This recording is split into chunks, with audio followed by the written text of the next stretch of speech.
आप सभी भक्तों को रक्षाबंधन की ढेर सारी शुभकामनाएं। आपका जीवन मंगलमय हो, खुशियों से भरा हो।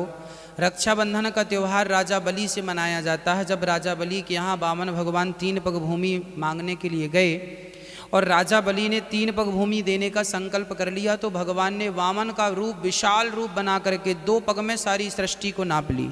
तीसरा पग कहाँ रखें? राजा बलि ने कहा, प्रभु अभी तक आपने हमारे धन को नापा है, धन का स्वामी तो मैं हूँ, आप मुझे नाप लीजिए। तो भगवान ने तीसरा चरण राजा बलि के मस्तक पर रखा और भगवान बोले, राजन मैं तुम्हें छलने आया, तुमने तो मुझे ही छल लिया, बताओ तुम्हें क्या चाहिए।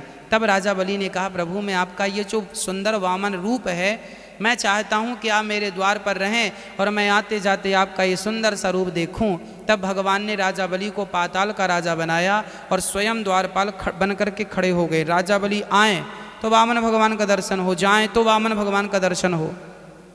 राजा बलि तो आनंदित हो गए, पर माता लक्ष्मी दुखी हो गई कि मेरे प्रभु लौटे नहीं। तब राजा बलि के द्वार पर माता लक्ष्मी आके रोने लगी, बोले आज रक्षाबंधन है, मेरा कोई भाई होता तो मैं उसी की कलाई पर राखी बांधती। राजा बलि ने अपना हाथ बढ़ा दिया, बहन मेरी कलाई खाली है, आप मेरी कलाई पर राखी बांधो।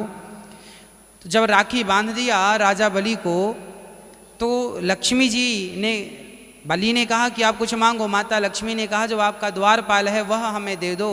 अब राजा बलि समझ गए कि स्वयं लक्ष्मी जी हैं जो भगवान को लेने आई हैं। सबसे पहली राखी माता लक्ष्मी ने राजा बलि को बांधी, तब से ये रक्षाबंधन चला रहा। उसके बाद द्रौपदी ने भगवान श्री कृष्ण को राखी बांधी, उसके बाद सारी बहनों ने अपने भाइयों को राखी बांधी। आप सभी को रक्षाबंधन की ढेर सारी शुभकामनाएं।